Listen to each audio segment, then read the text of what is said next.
régler le problème avec la toile, je vais prendre la suggestion de Didier Nomade et Lambda d'étaler des branches de sapin sur la couchette. Je ne suis pas du tout certaine de trouver des sapins aux alentours du camp, mais j'en ai un ici qui est à recycler, mon arbre de Noël. En plus, ça va m'empêcher de couper du verre là-bas.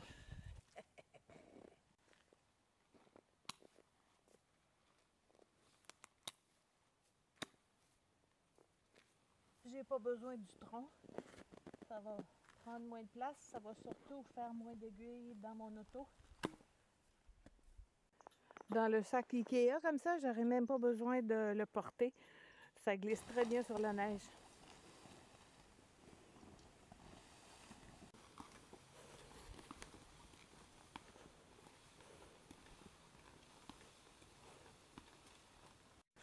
Ceux qui connaissent la réserve et qui suivent mes vidéos, ça peut pas être autre chose que du bonbon. Donc, un indice. La mangeoire bleue ici, ça doit faire 10 ans qu'elle est là, à l'entrée du sentier. Continuez par là, vous allez me trouver.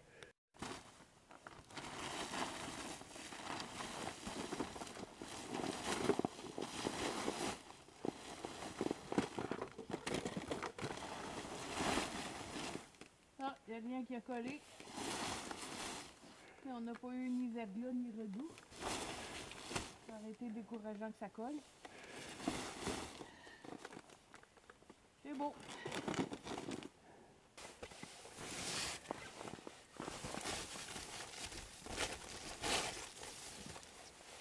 Ouais, c'est ça, les cotons sont un peu gros. Parce que c'est un arbre cultivé.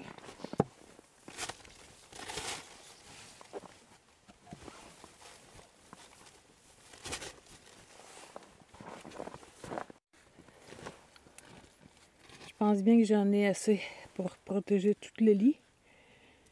Puis là, j'aurais pas besoin de les enlever pour me coucher. J'ai apporté un matelas mousse pour voir. En le mettant par-dessus, ça me protège des cotons et des aiguilles. Ça fait une isolation de plus.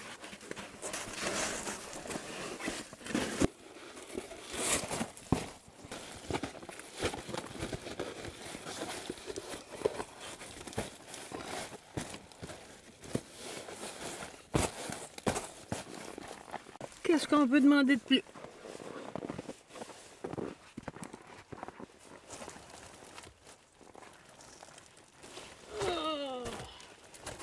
Oh mon Dieu, c'est bien plus confortable que je pensais. Oh oui. Oh, j'adore. J'ai même pas froid. Oh, ça n'a pas de bon sens comme on est bien.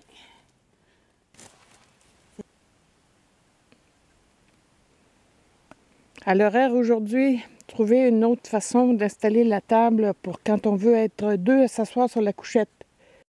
Parce que maintenant que c'est plein de bois en dessous du lit, la chaise bushcraft au bout, c'est peut-être pas la meilleure idée. Le sapinage a très bien joué son rôle, il n'y a absolument rien de collé, puis est resté bien en place. J'avais d'abord pensé fixer un travers ici, sur l'arbre et le trépied. Ensuite, de déposer 2 perches dessus, puis à l'autre bout sur le banc de scie. Puis placer la table par-dessus. Ça tient bien, c'est pas une mauvaise idée. Ça permet aussi de l'enlever et de la remettre facilement. Mais l'inconvénient majeur, c'est que ça bloque le passage.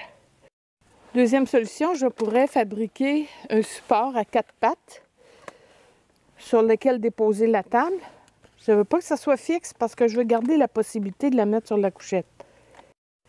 Si je place la perche en diagonale ici, sur la couchette et sur le banc de scie, de cette façon-là, c'est bien stable aussi, mais c'est un peu moins près pour y avoir accès quand on est assis, la deuxième personne, mettons. Alors, ma dernière idée, j'ai brêlé un montant ici sur l'arbre qui est à côté du foyer. Les extrémités de la table sont posées dessus.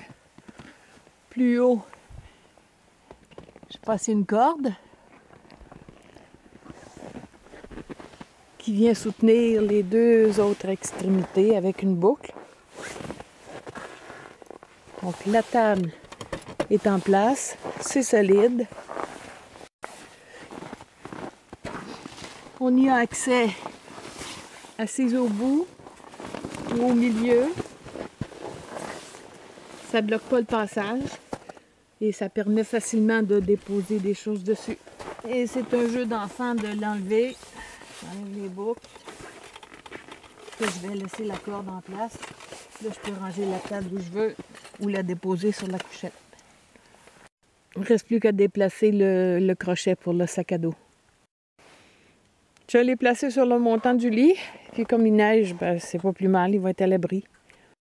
Le gossage de cope, ça génère beaucoup de copeaux. J'en ai profité pour refaire des allumes-feu. Donc c'est presque toute la récupération.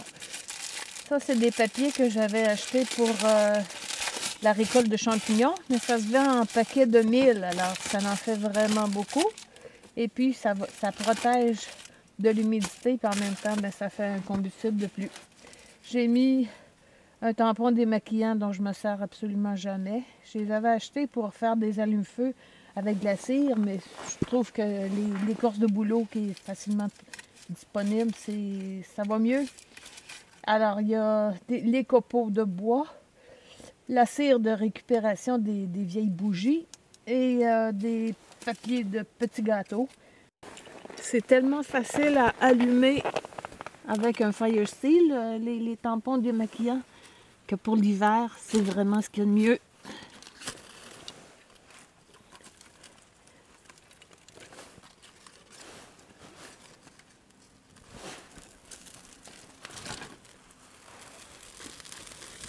Ça va brûler un bon 10 minutes, le temps que le feu prenne comme il faut. Je vais vous faire des confidences. Les circonstances de la vie font que je peux difficilement partir de la maison plus de 4 ou 5 heures et une fois ou deux maximum par semaine. Puis le campement ici, c'est à 15 minutes d'auto et 15 minutes de marche de chez moi. Donc je peux y venir facilement sans prendre du temps pour le transport. Et même si je ne peux pas encore y passer la nuit, je m'amuse à m'installer. Oui, l'installation est de plus en plus sophistiquée. Comme quelqu'un a dit, il manque juste la télé. Mais je ne vais pas nécessairement filmer tout ce que je fais à chaque fois que je viens. Le feu, le repas, ça devient redondant. Donc c'est pour ça que je vous montre un peu le bushcraft.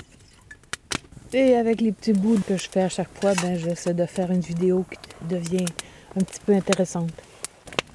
Après le feu, le repas, le bushcraft, le temps qu'il me reste, je le prends pour m'aérer l'esprit.